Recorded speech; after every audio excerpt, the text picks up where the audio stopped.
Well, welcome back to Through the Eyes of Survivors. Today's episode is called Ostracized, when leaving isn't the end of the abuse. We're diving into one of the hardest realities survivors face, not from their abuser, but from the people they thought they could count on. It's the heartbreak after the heartbreak. You leave the abuse, and suddenly your friends who laughed with you, the family you trusted, or the community you lived with all disappear. Now, being ostracized means being pushed out, excluded, or treated like you don't belong. And for survivors, the cruel silence of it after you had to expand so much courage to leave is just very frustrating.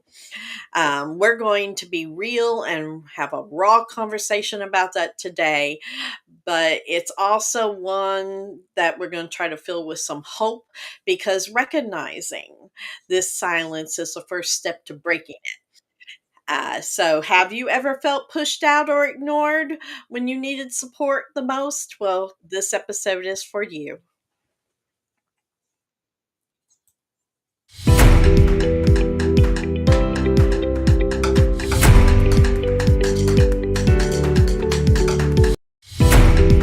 Important notice: the following content may be triggering.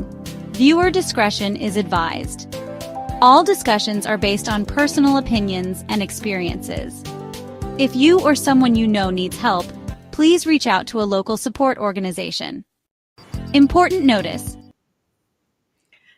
Well, welcome back, everyone. I have Amanda joining me today. So, this was a topic that we had a couple of times people watching the podcast request this, Amanda. And Amanda came to me and said, instead of doing another uncensored one, let's hit this topic. We really need to hit this topic. So, definitely put your comments in. We'd love to engage with you as we're talking about this subject, because it's really actually very important.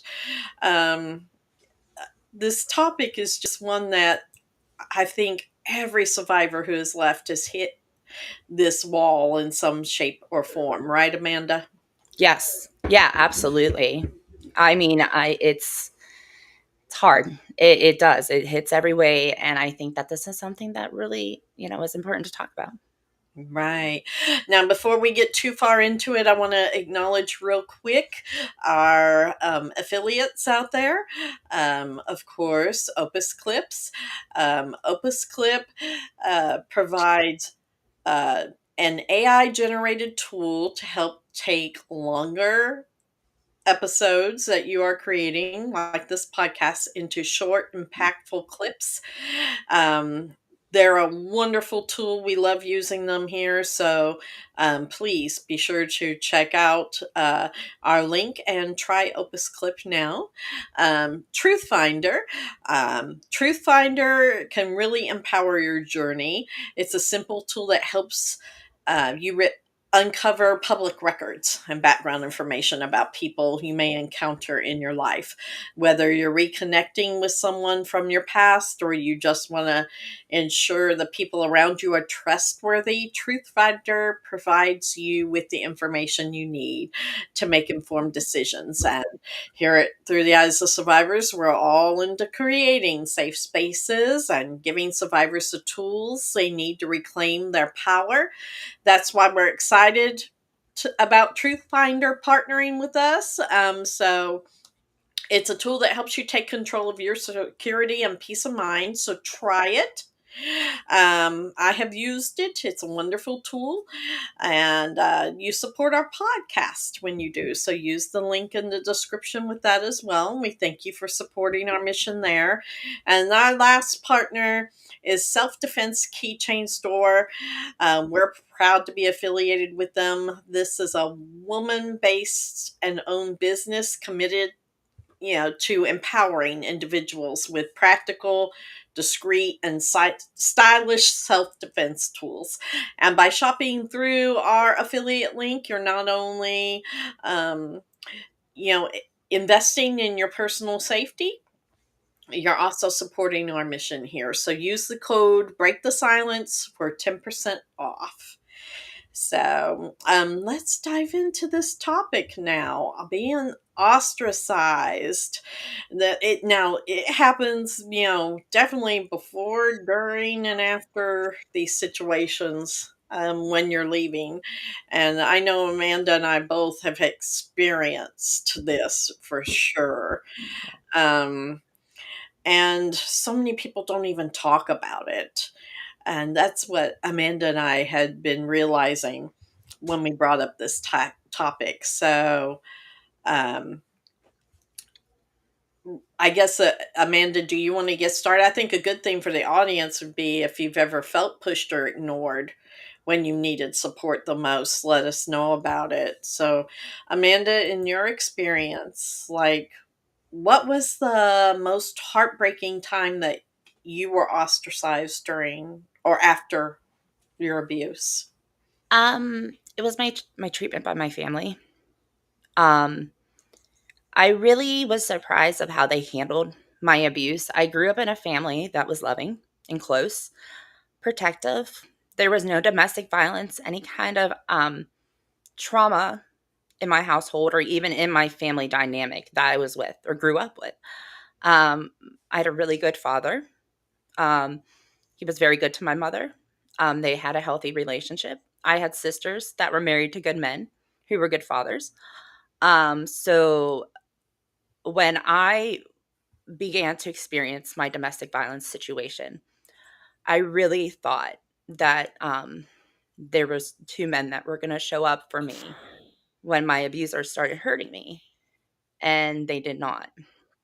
They were basically backed down and made to believe that I had to put the work in and that I was putting them in danger. One of them was my father, and that was very hard because I was a daddy's girl growing up. Mhm. I I mean, he hung the moon. He was everything to me. And as we know as women, your father is your first love, regardless of who he is as a man. He's your first love. Mhm. Um, and that was very hard when I didn't see him coming for me. Right. And my abuser used that actually against me when Right. he would do certain things. So that surprised me, and it really broke my heart. And it didn't really empower me. It made me feel more deserving of the abuse. Right. Oh, I know too. I was discussing this some with my husband today because he asked about the topic, and I told him, I said, I have to be real honest. I know I was a very troubled teen. I had a lot going on, and that's a whole other story for a whole other podcast, right?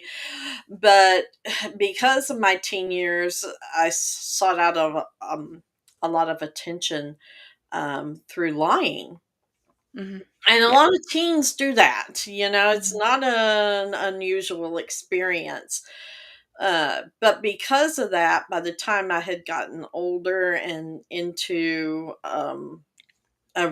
my relationship, and when it turned abusive, um, people in my family just assumed it was another thing that, oh, she lies a lot.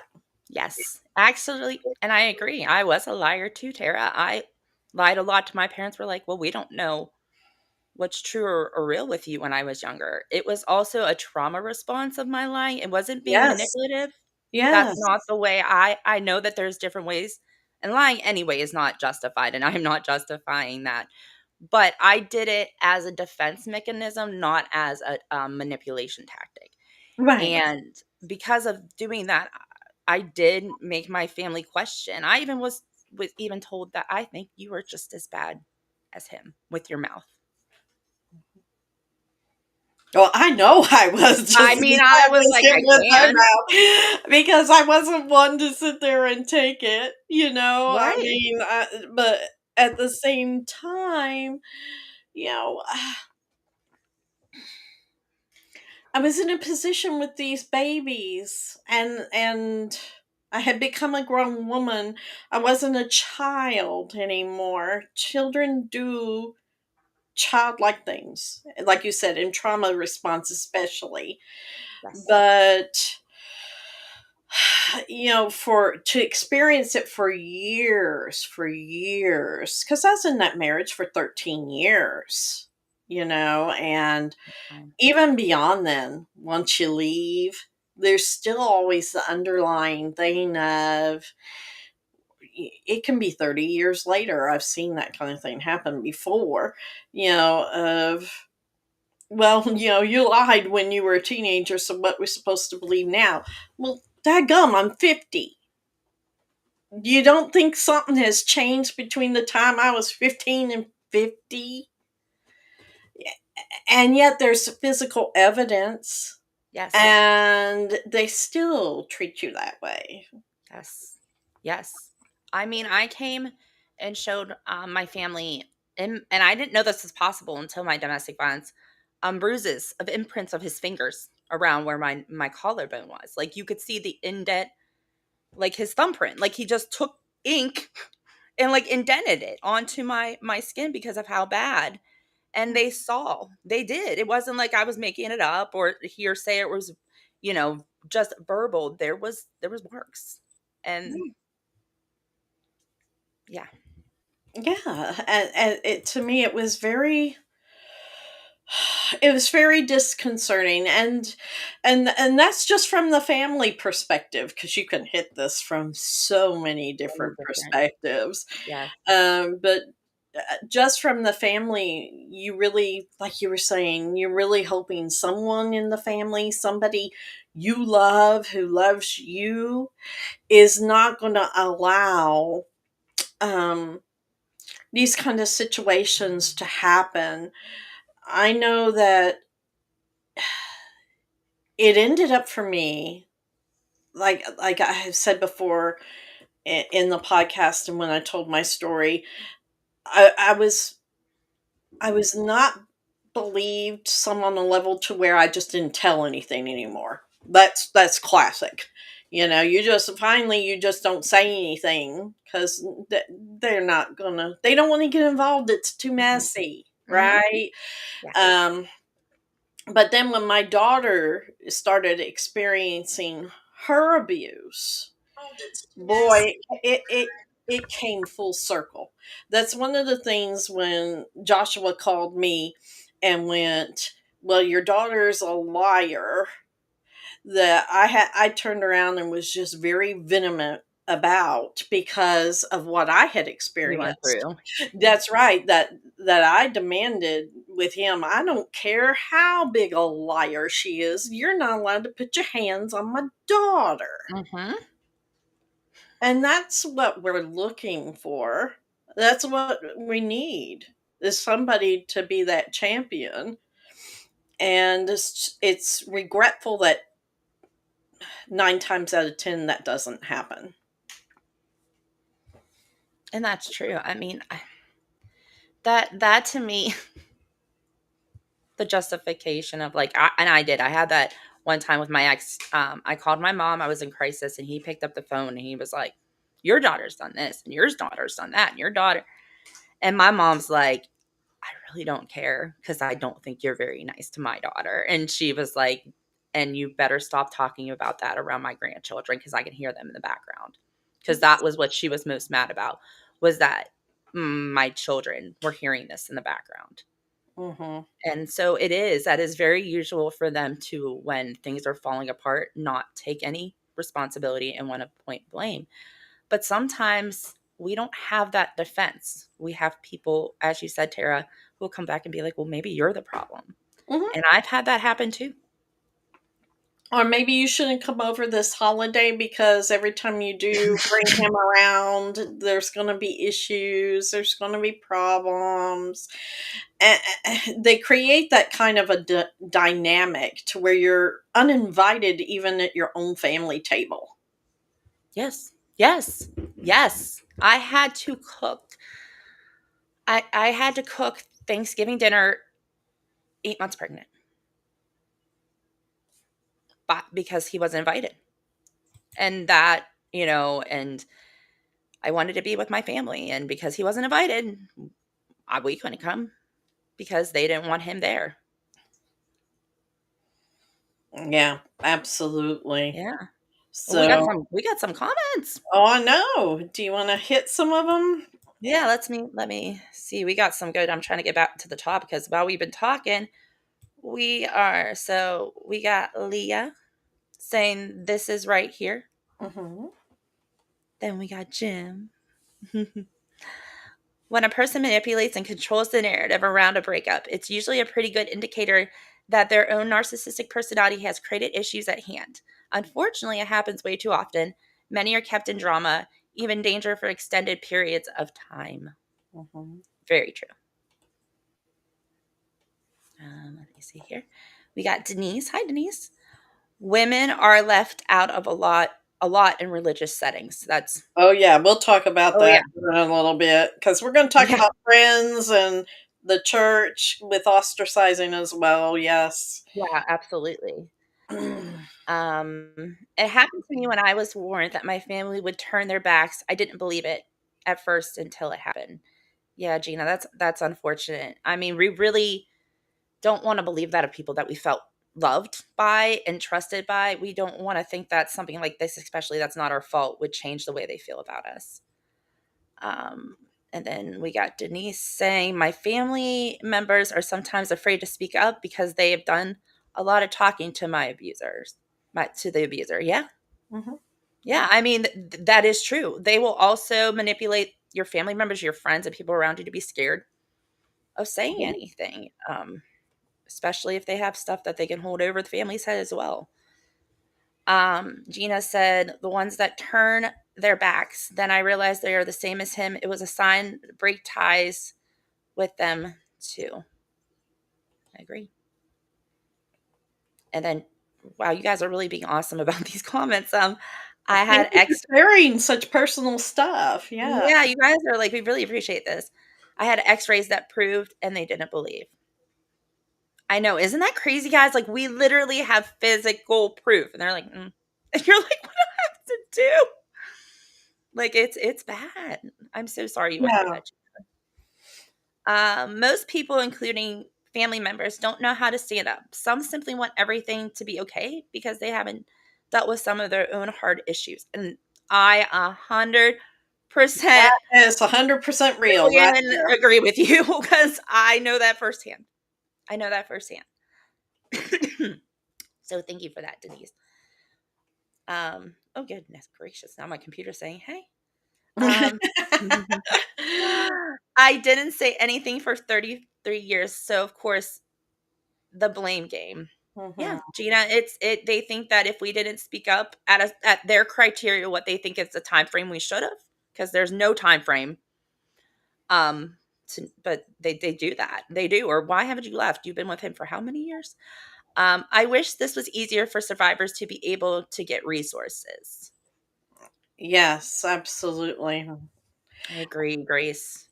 And I'll just throw out there, we do have a support line that they can help you find resources locally. So if you haven't utilized our support line, please be sure you do that. We'll have it popped into the comments here pretty soon if you need the resources. So Right. Absolutely. Um, Kim said, oh, maybe Tara can. Okay. I okay. didn't say anything until it was out of control. And Kim, honestly, that's normal, really, because we try to internalize it. We try to keep it safe. We try to handle it on our own once it gets to a point where we're kind of ashamed. Like, we don't want to admit to people that we picked a man that was hurting us. And then sometimes it gets too big for us, and we have to tell. Oh, okay. Terry, you want to do this one? I'm going to take a break. Yes. Denise, right. I had to stop seeing my family because my abuser was still going to my mom and family members' houses. Oh, I explained to them I had to a protective order. I decided my life was more valuable, so I had to separate myself from my mom and my siblings. Well, you did the right thing there, Mhm. Denise. That is for sure, because the gaslighting is so strong. Is and part of when they do this kind of thing, it's what they call of the flying monkey tactic, right? They get other people to do their bidding. They come in through them. Mhm. Sometimes it's your family that they're doing Yes. that through. So when that's happening, you have to take stock of what is going on and to protect yourself. I mean, there's time. It has always amazed me, like even in recent stuff that has happened um, with my ex. He It's been like 23, 24 years since we divorced, and I wish he would go away. I wish he would.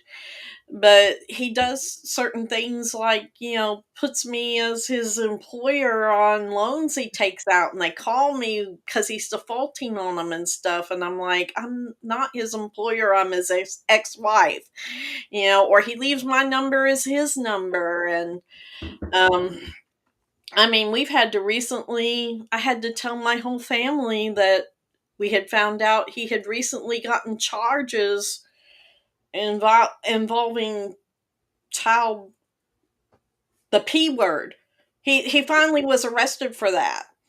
And back when I was leaving him, I tried to tell everybody I had to leave with my children because he's that kind of a person, and nobody would believe me. And it took him getting arrested 20 something years later before now families going, oh, we believe you. Yes.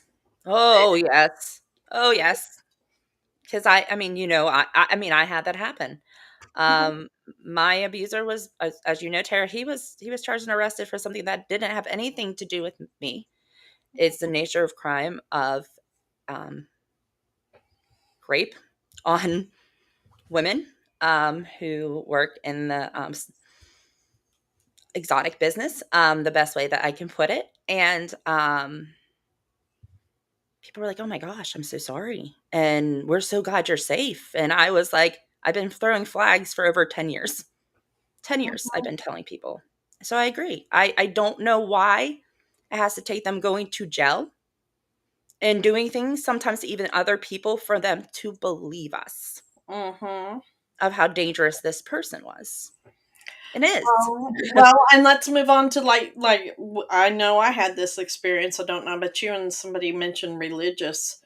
I Yes. mean, the tactics for within your church or your specific religion or stuff. I'm a Christian. I'm still very a religious person, spiritual person, but there were times the things that went on that he used them Mm. against me. And here's the thing, you know.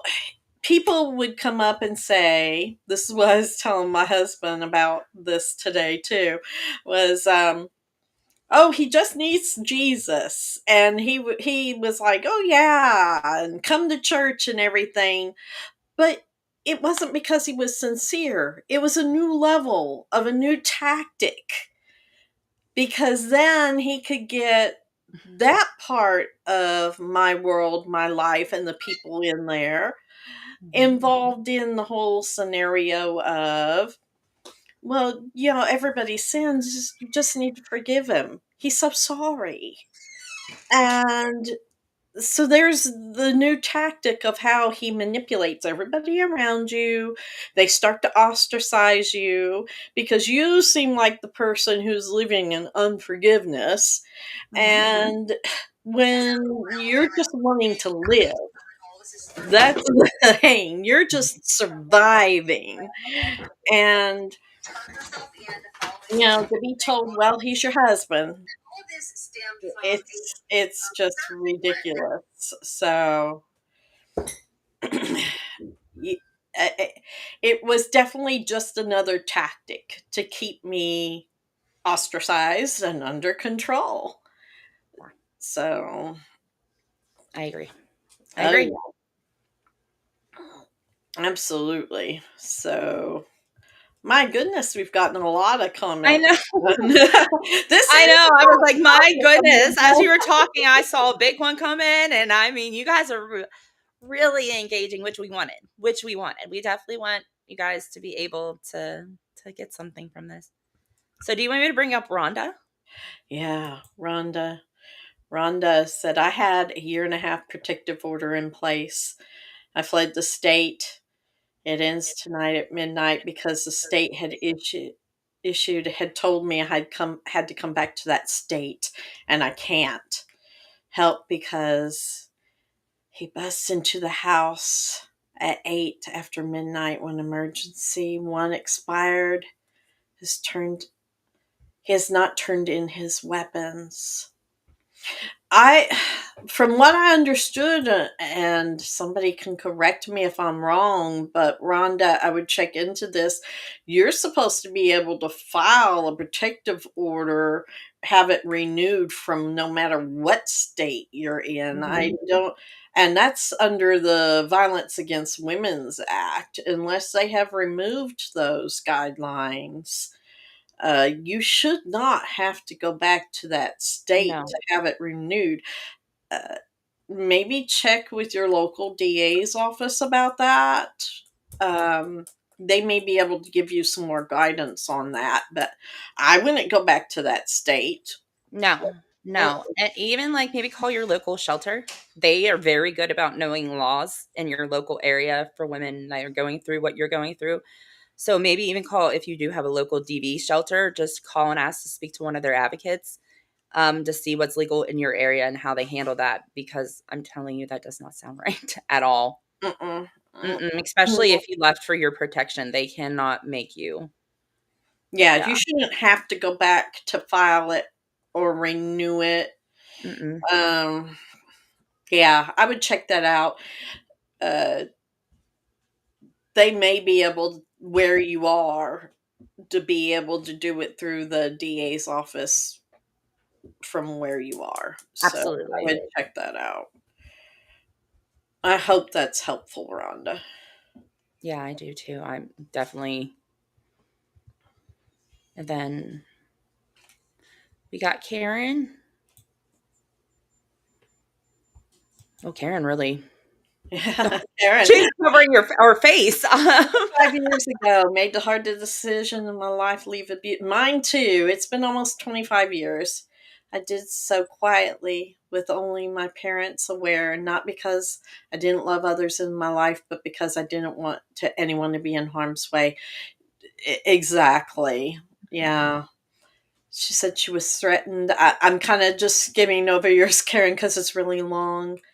Um, I was threatened, followed, had my car stolen. Yeah. Safety, parents were at risk, but I stood firm. I am so glad you did that, Karen. I'm so glad. I'm glad your parents were able to help you. Yeah. And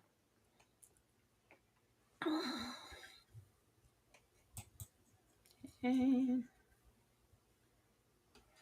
we got Gina again. Hi, Gina. Um, learned more I spoke. I learned the more I spoke, the more I looked crazy. Yeah. Once I stopped focusing on him and focused on myself and his true colors came out. But some will still believe because then they feel maybe a part of it and they won't acknowledge it. So now my truth, I don't need anyone to believe me anymore. And I have this group who knows and supports a safe place to tell our truth. Absolutely, Gina. And that's the thing. It's healing and freeing when we don't have to feel like we have to keep explaining ourselves and we're able to heal. So that's amazing. that's totally awesome. Then we got Denise again. You guys have been just awesome today. Can I say that? Um, yeah. Yes, say that. The abusers actually manipulates people long before you're aware of what he does. Yes, yes.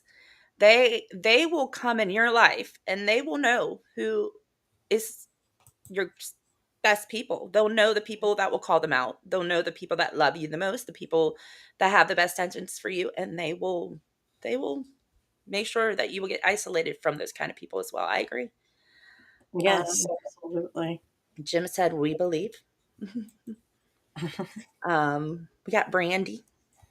The amount of lies that were told about me was astronomical. His family knew he was who he was, but it didn't matter. Yeah. Yep. Yep. Oh yeah, that it didn't matter. Didn't matter one bit. No. Yeah. No. Um. Well, Yeah. Amanda, let's take a quick break. We're gonna um t- to advertise real quick our virtual retreat and come back. And when we come back, we're going to talk more. We're going to, same topic, ostracizing, but let's dive into friends. Because I know we've all experienced what has happened with our friends, and being ostracized as well. So, uh, for you out there, we are having a virtual uh, retreat that is coming up this Friday and Saturday for survivors. Healing isn't just about safety, it's about restoration, right? That's why we're excited about the upcoming Rest and Restore virtual somatic healing retreat and fundraiser.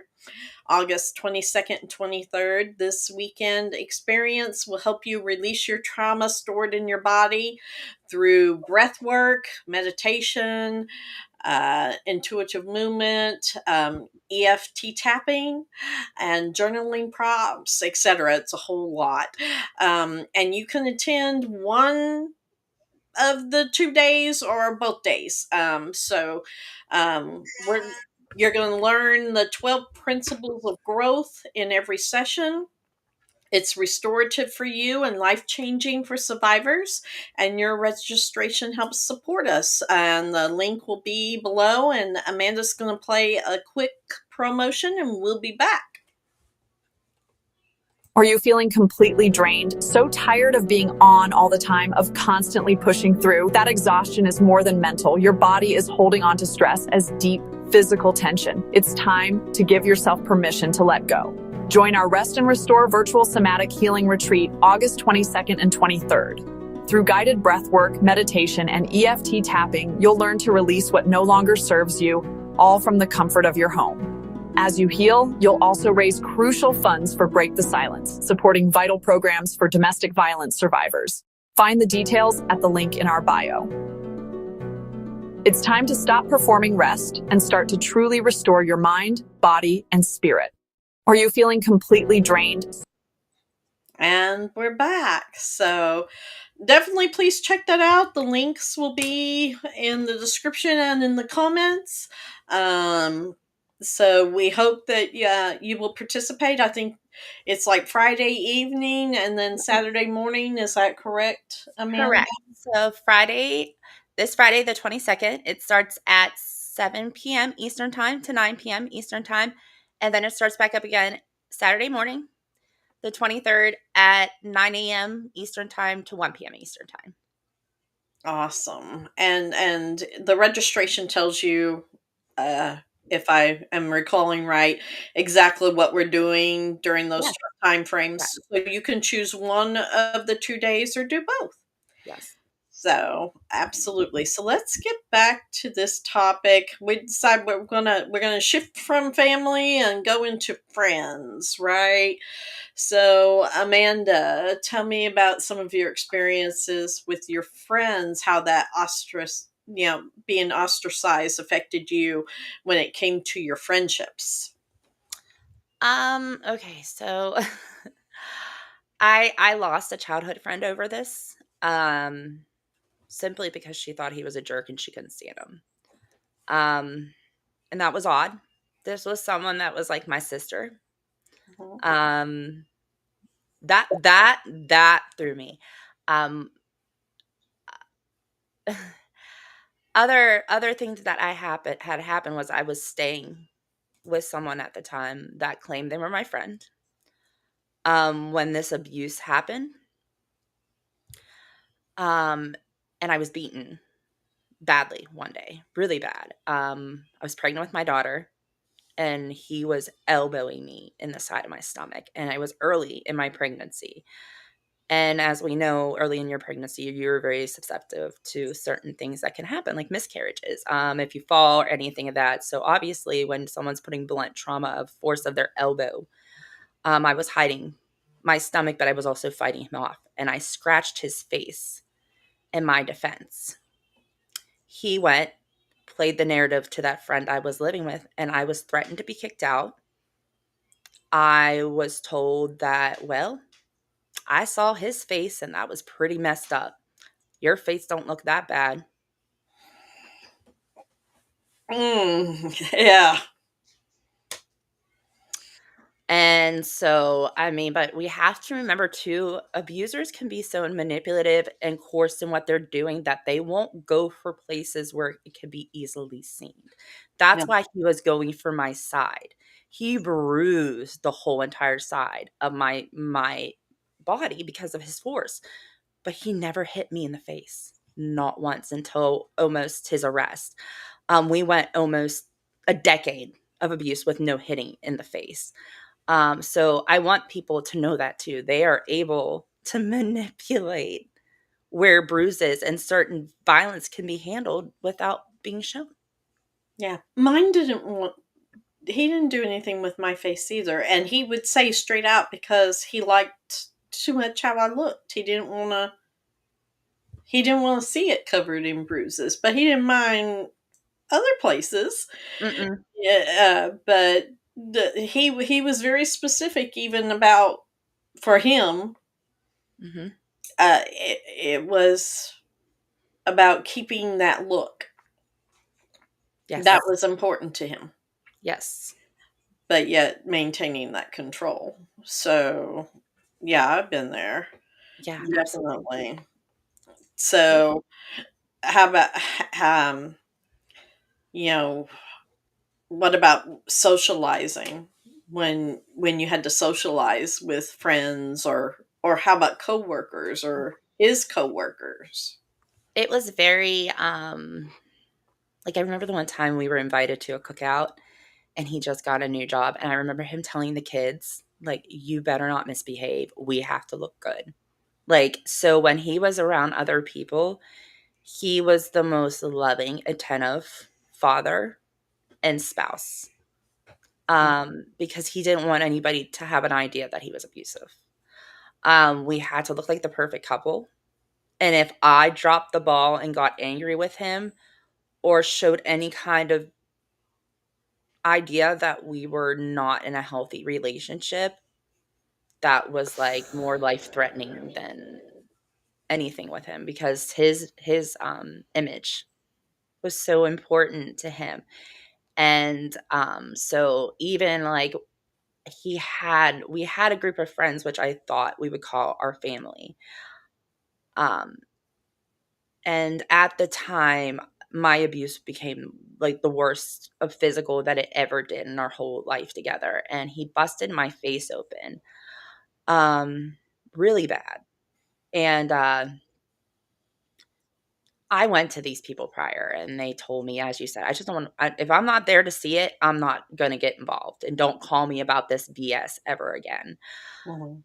Um, and so after his arrest, the same person said, "Why didn't you come to me? We would have beat his butt." And I'm like, "But I did." It like people had amnesia sometimes. Like I felt like people had amnesia. Like I'm not. It almost felt like I was being gaslighted because they after like I left and everybody saw him on the news and they were all like, "Oh, why didn't you come to us?" And "Oh, we would have." And I'm like, "I did." Like, did you forget? Like even his parents, because the first thing that he did to divert his crime was he admitted to his family that he had been abusing me for over a decade because he didn't want them to see his crime of who he was, so he like made a confession, something else to take up their time and their, and his mom was like, "Why did you never come to us?" And I wanted to like cry because I'm like, "Lady, I've been coming to you for over a decade. Yeah. What are you talking about? What are you talking about?" Mhm. Like, now that he admitted to it, I'm not a liar? Is that what we're saying here?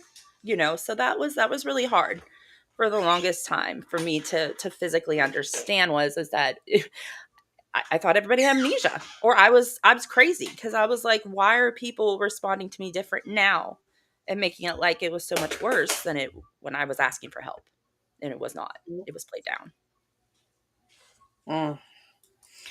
Yeah, it was something, when my daughter was taken from us by her ex, my ex in-laws were at the funeral, and I had always thought of my ex father-in-law of being like at least a decent guy. And that's what I had thought because he had helped me get my children back one time um when my ex abuser tried to take off with them.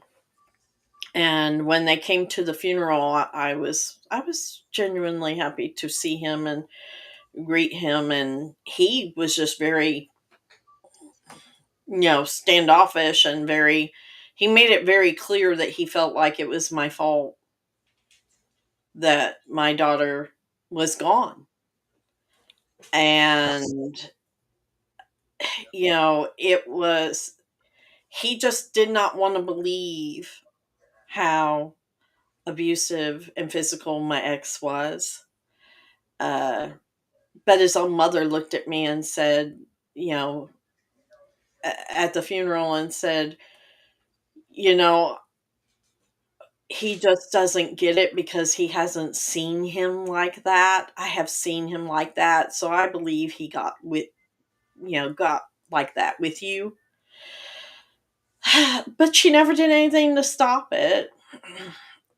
She never did. She's always supported him and still to this day supports him. And it's just very disheartening.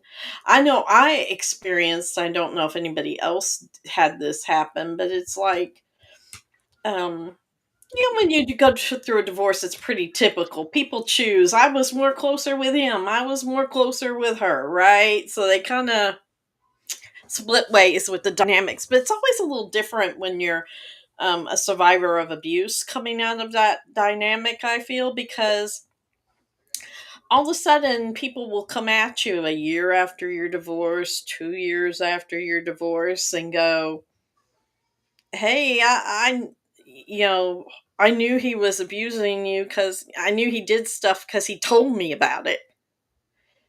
And I knew did you know he was cheating on you?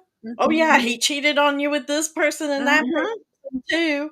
And you're like, "Oh, And, you know, sorry I haven't talked to you in so long, but he yep, did this to me and I'm pissed off about it." And I'm like, yeah, okay, number one, you said nothing to me while I was in the abuse to help me. Number two, you didn't help me out by telling me about the cheating or anything going on. And number three, now you're bringing this unhealthy thing back into my realm where I'm trying to heal. no." Yes. I'm trying to heal, and here you are bringing back this past. Where is this helpful? It's not, and I feel like sometimes people think that they're being empathetic when they say stuff like that. I had, one like that, a guy friend that was good friends with both of us. I mean, we were friends with him and his wife. We went on couple dates. They were over a lot. We had him over for dinner. So we were really close with them at one point.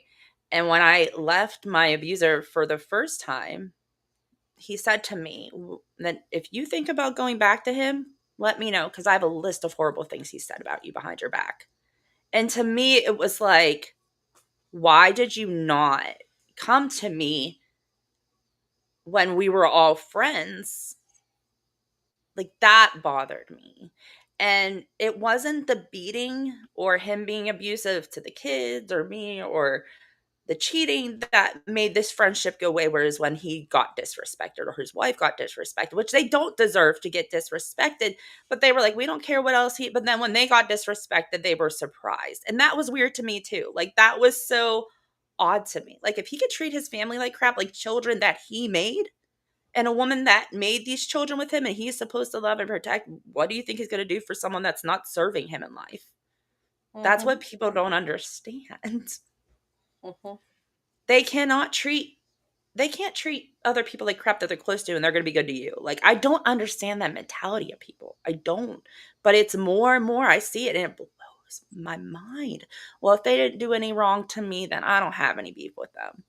mm-hmm. Mm, Well, what's disturbed me more over the years now is that people will come back and go tell it to my adult daughter now. They'll go to her and go, "Oh, I'm so sorry. I know your dad was she was a oh, child then. She don't need you that don't need that. paper." No. And still to this day, she doesn't need it because regardless of what any age you are, that's still your parents. And Mm. it still hurts. You don't mature from it. It still hurts. Well, and we had the dynamic, and I don't know if anybody else has that going on out there. We had the dynamic of uh, my oldest daughter was the captain of the color guard in high school, and I had left my abuser, and I was engaged to the man I'm married to now at the time, and she was the captain the year before her junior year, and then she got to be captain again her senior year. And during that summer, her color guard director during a camp, she opened up to the other kids at camp about her biological father and what had happened and what he was, and that he was looking to actually hurt her and what he was into. And her color guard director, mind you, she's had this teacher for 3 years. And I was close enough to that teacher, I considered her a friend. And all of a sudden, we get a notice that Rachel comes home crying before the school year starts, and that um, she's putting a co captain in with Rachel. And I'm like, why? And so when I confronted her to talk to her, well, Rachel was telling all this stuff about her biological father that just had to be lies. It couldn't be true. It was too fantastic a story to believe. And I had to tell her, no, that happened. Woo! Oh. No, that happened. And that happened too. And her teacher had to walk, a bunch of that back. But this is the kind of thing of how it spills over. So there she was as a teenager getting ostracized by all these kids and even her teacher, not being believed for something that happened 4 years prior, like it wasn't real. And it was real. Oh. Yeah, it's the kind of thing that you just can't make up. And people around you just don't want to believe it can be that bad. I think it's uncomfortable for certain people, and as I think there was in the comments, they said sometimes it stirs their own trauma that they don't wanna resurface. So, they're like, "Well, that's not real because what happened to me wasn't real, so what's happening to you isn't real." And that's unfortunate too because when you're raising a child that just went through trauma, you can't be like that. It's just, and it's hard. It's hard. We got some good bit of comments again, Tara. Yeah. Well, and that's the kind of thing, it spills out onto the kids too. People don't think it does, but it does. It affects their friendships too, because It then does. those parents don't want their kids around your Your kids. kids, yeah, because your kids are like the bat, which they're not. They're loving kids who just want to be children and have normal life. They did not ask for what was Or their happening. parents are messy and we don't want to be We involved with don't their want to messy. Yeah, yeah, parents. yeah. Yeah, that stuff. That stuff. So, oh my goodness, I'm trying to find where we left off. There's a lot of great comments. Um, Victoria James is asking about if our campaign for donations is still active. So, um, Victoria, Amanda will message you um, about your inquiry on that after the podcast. Um, so, Denise was asking, how are you navigating mentally through it all? Well, that was hard. It was really hard. The one thing that kept me grounded, Denise, was my children. Because I don't think I would have done as well if I did not have a purpose behind surviving what happened and the humiliation, the shock. I'm a Christian, so God was a big part of it. But honestly,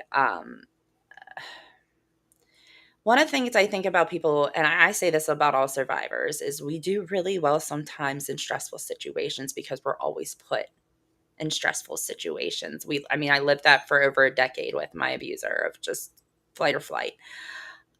What did mentally keep me going, though, was the fact that I knew my children deserved better. And their father was already messing up in life and he was not consistent for them. And they needed one parent to stay consistent for them. So that's what always would keep me from going under or wanting to do things that would not serve my future or my children. Because they've been through enough and they did not ask for any of this. And two parents being gone is worse than one parent being gone. Absolutely. So, yeah. So Brandy was saying the victim's advocate was scared of her ex because of his behavior at the courthouse. Yet I Right. was told I was overreacting by those who had seen him at his worst. Yeah. And we're not laughing because we don't believe it's Yeah, the irony of it. It's oh my gosh. Oh my it's like, can you want to go to that person? Can you write me a statement for my family? Can you go talk to my family for me? It's one of those things of if we had a nickel for every time that Oh, happened, we would we'd be all be millionaires. rich. Oh Oh, Lord. lady. Oh, man. Yeah, Gina said the family stuck together because they don't want the fingers pointed at them. I agree. Yes, Oh, yeah. Oh, yeah. definitely. Denise said it was because of their own guilt. Yes. Kane says that he got this on suggested on his timeline because this is a topic he writes music about. So yeah, Okay. awesome. Well, good, Kane. Awesome. That's great. That's inspiring. Yeah. So let's see. Gina says that's when I learned that those so-called friends are the same type of people. I was in a toxic relationship, so of course now I'm looking at those folks as they were toxic as well. So Mhm. all those Oh, people yeah. around, when he was around, I cut off. Yeah, Yeah. it's a lot safer. It's a It is. lot safer to do it that way. It is. And you will think people will make you believe that they're on your side and they'll make you believe. And sometimes people go both ways. Just even as Tara said, the flying monkeys for the abuser. They'll have like a friend make you believe they're still friends just to get insight on you. I've had that happen. Oh yeah, Yeah. oh yeah. It's never. I was like, there's a mole, because I Well, remember how there were. about this aspect? Because I know you've had to deal with this, Amanda. Mhm, I have not had this one. mhm. But how about when your ex tries to be friendly or friends with the current husband? Yeah, see? That's Oh, what I'm guys, talking that makes me about. laugh so hard when Tara brings this up. So, yeah, he like wanted to be like friends, like you're my family. He was telling my husband he loved him, which was odd to me because my husband was like, I don't love men. He's like, I don't love you. But again, like he kept because when he would call for our children, my husband started taking over. Because Calling from prison. yes, calling from prison. Yes. And so my husband was finding that he was using the excuse to call for the kids to talk to me. So my husband's like, "Well, we're gonna make it work." That Let's he's shut that we're down, gonna right? shut that down because if he's truly calling for his children, that's our mission. He's gonna call his children. And he would tell him, I mean, apologize for what happened to us. He would, but then would put it back on me. So he would go back and forth and like, oh, my husband's name is Gary. He'd be like, Gary, he's, I did so much wrong to Amanda. Then a day later, he'd be like, well, do you know that she still talks to our ex-boyfriend? Like, like different stuff like that. Like, and my husband's like, yeah, I know. We talk all the time. Me and him are good friends. So like, there was just all this stuff that he kept trying to throw back, or he would just be like 1 minute, like, I love you and I love you for taking care of my kids and taking care of Amanda and I prayed for you. Like he wrote him because my husband went off on him. He said, you're not calling here no more. You're still hung up on my wife. You have no respect for these children and you're hurting them. And my children aren't going to be used as pawns. So until you can be respectful, we're cutting this off. And he wrote my husband a letter from jail and was like, you're right, Gary. I haven't let go of Amanda, but when she found you, Amanda had a sparkle in her eye that she never had for. I mean, I'm just reading this like wanting to vomit. Like sparkle in what sparkle? Like the sparkle and that she never had for me. And I prayed Maybe for because you you. beat it out of her. I was What gonna about say you that? beat it out of me. That sparkle was more fear. What did you want from me? I'm so, I that can't. still makes I me laugh to can't. this day.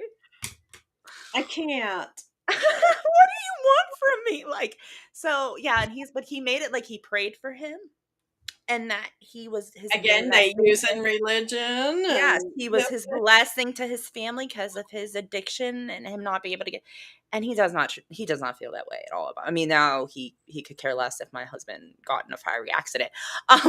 So you know what I mean? He was that I mean and it did it surprise and he would not do this when he had other exes before. I mean he drove off an ex I had like it was like the plague. But because the fact that I was married now, he had no way of, going around that. He had to find new ways to, Yeah, he's having to find new ways to try to ostracize you in your yes, current marriage. yes, yes. And that to me was insane. That he's like, I love you, Gary. And Gary would be like, I don't want that. Well, Um, well, and you and I both know as advocates, a lot of times they do this through their through the children, through Mhm. joint custody and shared custody. They maneuver things Well, and he to was get to you through your marriage, through right. the children. And the children too, like making the children think like, "Oh, look, I played nice with him. I played nice with him." Like he's put like he I felt like he was also wanting to flip it where he was telling the kids, "Oh, well, I played nice with him and didn't you hear me telling him I loved him and didn't you hear the respect and now he doesn't want me talking to you." Like, like I feel like that would be something else he would do because he And made that's those common. yeah, Mhm. and that's I mean, I know that because I was with him for a decade. So I know that's how his brain works. So I also saw that coming somewhere later in life where he was gonna be able to tell the children, like, well, I didn't come out as the bad guy. I didn't push him like, like and no, dude. No. They know better. They know better. But, the kids are getting older now, so they're not as naive as they were when he, went to jail. And so now they get scared and they try to manipulate through different tactics. Mhm. especially when the children get older and they're not that easily manipulated. No. Mm-mm. Yeah. No, mine tried to manipulate my current husband like we were all one big family while we were in the hospital after my daughter was. I don't want to say it because I don't want to get us banned. But if you know my story, you know she was. What's a good term? Her life was taken Well, by before her life was taken, when he he, used a weapon with a yeah, projectile. the weapon to harm her.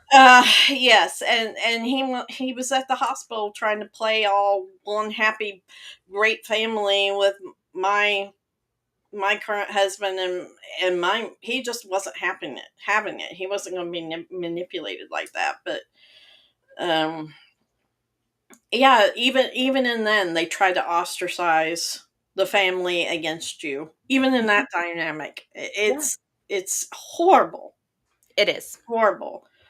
And in the background, he was.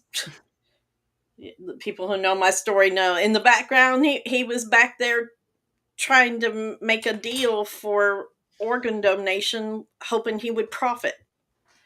And at the same time, he wants to play happy family. It's just not. And I couldn't understand that because he felt that he has this thing in his head where he still feels like he has rights to us because I had his children and those are his children. Like that never has left his head. Like he fulfills, and that to me is insane that these men think that they can do what they do and still have rights, like someone who actually is a father and a husband. Hmm. Yeah, absolutely crazy. Gina says that your ex sounds like a covert narc. Oh yeah. Yeah. Oh, Gina, my ex is all the things that checks off on the He's an interesting character, yes. And yeah, I'm glad that my husband was able. I was blessed that my husband grew up. I'm not blessed that this happened to him, but I'm blessed that my husband understands trauma and was able to see certain signs in my ex very fast. Very fast. Yeah. Yeah. He's very manipulative. He is very manipulative. So it was a blessing to have someone behind me who saw it as fast as I Well, did. I think that's a good point. In order for them to ostracize you in a way, they have to be extremely manipulative in order to get that dynamic going and through with all these different people.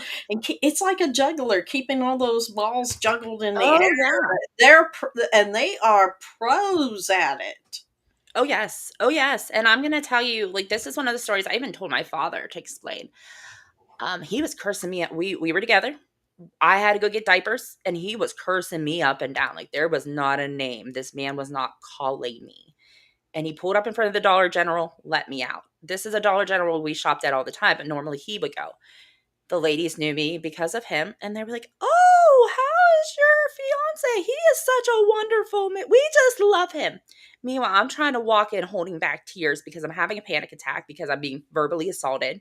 I'm afraid it's going to get physical, and I don't want to be in a vehicle with him and my children when he acts like that.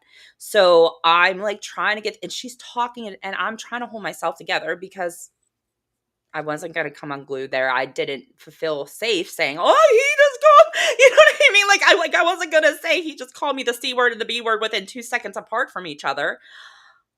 So that was hard, and I kind of just had to get my diapers and smile politely and walk back out into the fire. That's the only best way I can describe that situation. They will play themselves off in the community, and anybody that knows them. Oh, in the community, especially even this, I have seen time and time again. It doesn't matter what level they want to act like this is stuff that happens on the poverty level, but I think in the upper society levels too, It's it's even worse. even worse Yes, because because they it's have to keep such a face. a face. And he was a volunteer firefighter, by the way. He was a volunteer firefighter. I mean, this man went to fires. He did calls for, I mean, this man was serving my community. Yes, So, I mean, why would a volunteer firefighter beat his girlfriend? You know? Why? right. And if I called the cops, well, the cops know him because he's a firefighter. Hmm. But it's so genuine, and he helps so many other I mean, we people. know him. We know him. I was just on a call with him the other day. You guys just probably got in a fight. You Yeah, need to so cool there's off. not even community support. Mm-mm. Mm-mm. No. No. So I know we're going a little over We on this are. We got one, real, but this is but good. um what do you think is the best thing we can do to help change this besides having this conversation, right? What can we do to help people understand, like, because this even spills over in the workplace. Your abuser comes over and makes everybody at work think he's so charming. He brings you flowers, he brings you coffee, he's always so nice to me. How do we help people understand that, you know, looks can be deceiving, and to really be there and believe someone who's telling you what's going on, or don't hold back if you know what's going on? How can they help? My thing is I one of the things that I think we all need to do is if we don't understand, look it up. Call a DV advocate. Watch something that has to do with domestic violence if really it is blowing your mind and you think it's far fetched. I mean, as Tara said, if you've never been in that situation, a lot of people don't understand the dynamics of it. And I don't want anybody to have to be in this situation to learn the dynamics of it. But let's not question people when they're coming to you, because if someone comes to you about this, that means they feel safe with you. Because Tara and I can both tell you this is something we don't run around freely with. And so if they are comfortable to tell you this, take the responsibility of just worrying about their safety and then finding out the truth later. I mean, that's the best thing, because I'd rather be wrong about someone's character than finding out they died the next morning and knowing that I didn't do anything to prevent what could have been happen if they're in danger. So again, you can always, I mean, find someone's character out later, but someone's safety is more important. And I just don't think that it's our job to always have to dissect and understand things. I don't think you have to come at people also with the perspective of, okay, now, um, I'm seeing these signs, I'm seeing they're abusive, they're telling me abusive, but you don't want to get in the middle because you're too afraid or something like that. Sometimes the easiest perspective, because you don't want the backlash, is to No. come at the situation with a soft feel. So simple things like a simple text of "I'm thinking of you," no need to reply, "How are you doing?" Next time you come over, we don't even have to talk about this, but if you need someone to talk to, I'm here for you. Like, saying I believe you. You Right? don't need the details. No. Just know that, and make them feel like they're not alone. Right. Because again, I mean, sometimes they don't make them feel like they have to have a plan the moment they tell you, because sometimes they're not ready to leave. So if Right. they feel like every time they talk to you, you're going to be like, what are you doing to leave him? What have you done? What have you done? I'm going to tell you, they're going to ghost you. They're going to they're going to back up because they're already being manipulated. They're already feeling pressured by one person. They're going to want, help. But if they're not ready to leave, pressuring them every time you talk to them is going to veer them off. I think helping them along the lines of, hey, I've been a friend with you a long time. I know how strong you are. You're my sister. We're strong women in this family. Uh, you know, I know something is going on that's hard to handle, but when you're ready and you need me, I'm here. It sometimes it's that simple. But other times it's not. But No we got to find new ways. circles, new ways, new things that can help spread awareness on this, so that we're creating a safer alternative to where people don't feel alone, because it's obvious we've all been here. I mean, this is one of the biggest um engagement that we've had in some of the podcasts. So it's Yeah, this has definitely, been amazing. yeah, it's definitely prevalent. So it's definitely a conversation I think we need to have again more often, I for agree. sure. I agree. I agree. All right. Well, Amanda, did you see anything else you wanted to touch on the comments before we close out? Oh no, I know everybody's been um chiming in, just kind of agreeing into what we're saying. Gina said, I think we're giving them hope that there is a way out. For me, I need hope me to for me to get ready. Yes. Yes, definitely be prepared. One of the ways you can do is without coming to them, but you and going, you need to prepare, is you be prepared on your end. Yes. So you can say, okay, I'm prepared for if she comes to me. I know where these resources are, so I can get her safely X, Y, and Z. Sometimes it's not a matter of just taking someone in, because then it can spill over so much onto you in a way that you aren't even prepared for. So plan and be prepared. It's important, I think, that we promote not just safety planning for the survivor, but the friends and family who love them in Yes. their back of their hands safety plan for them and their Yes. growing inner circle. Yes. I mean, yeah. I mean, even the night that I left my abuser, my parents unplugged their phones because he kept like they unplugged their phones. They kept everything from like disturbing us. I mean, we were just using certain things. And as Tara said, like, um, yeah, make sure as yourself, if you're going to help someone, to make sure that you have a safety plan too, because it is the most dangerous time. And there is a lot of fatalities with people who are helping people leave domestic violence relationships. And again, just know that if you're there, just, I mean, a simple, I'm here when you're ready can make a survivor feel 100 times more protected. Absolutely. So if you're listening today and you have felt that kind of a sting of being pushed out, and especially after leaving, know that there's a community here who definitely understands you. Um, the silence that you may be experiencing out there from the people you know, even your loved ones, does not define your worth, right? Mhm. Walking away has its own set of strength, and surviving the loneliness of when you are being ostracized gives you a whole lot of strength that other people may not have. So reclaiming that voice you have is even more important. You belong and you matter, and you're not alone. And there's community waiting for you, whether it's in your local area or us here at Break the Silence. Um, you definitely have found your first step today by being a part of our podcast. So we thank you for being here with us.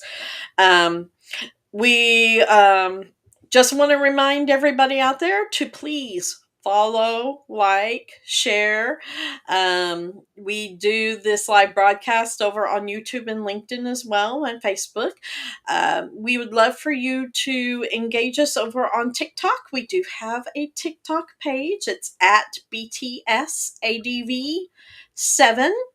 We're trying to grow that platform over there so we can go live over there and hopefully hit some of the younger crowd, because we know that a lot of young people are over there on TikTok.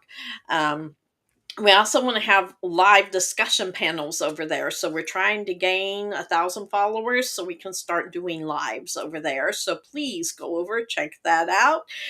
Follow us, like, and subscribe over there.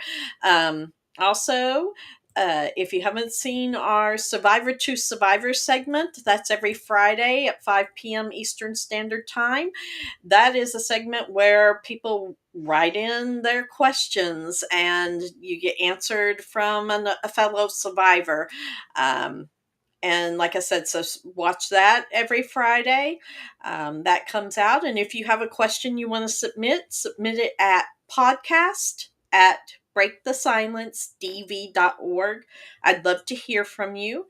And also on TikTok, we're doing a series called the Narc Diaries, and you can write in and share with us anonymously. I don't ever say anyone's names. Your little stories that you have that your narc has said to us, and we're promoting that out there on Wednesdays and Sundays. So look for the episodes over on TikTok. Again, that's at BTSADV7, and follow the Narc Diaries. That's what it's called over there. So, and one more time, Amanda, you want to mention the retreat one more time? Yes, absolutely. So we have a virtual retreat. This is kind of to help your nervous system. As we know in trauma, our nerves get wrecked. I know it does for me. I struggle with a lot of health conditions. But there's some healthy ways that we can deal with our nerves in this virtual cinematic retreat is something that was being held by one of our BTS volunteers and is going to be this Friday. August the 22nd, and the first session is from 7 p.m. Eastern time to 9 p.m. Eastern. Then the next day is a little bit longer. It's going to be from 9 a.m. Eastern time to 1 p.m. Eastern time. And there's going to be some great tools to help you take away as well, just to be able to learn how to breathe, some tapping, some ways just to get your nervous system back on track. So I really think this would be awesome for you guys to join us. Yes, awesome. Wonderful.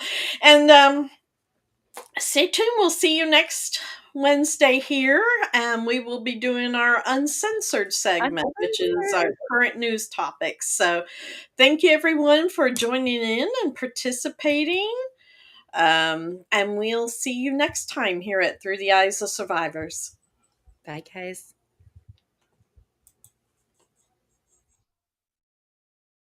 Thank you so much for tuning in to this episode of Through the Eyes of Survivors. My name is Tara Woodley, and I am the president of Break the Silence Against Domestic Violence, an organization that gives survivors and their families, and the families that have lost loved ones to domestic violence, access to a community that understands the journey that they're facing.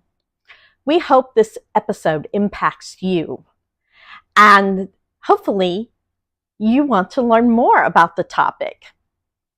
If it is helping you in some way, let us know in the comments below. We love your feedback. Also, make sure to click the subscribe button below and the bell right next to it so that you can get notified the next time an episode premieres. We hope you will see us in the next episode, and thank you.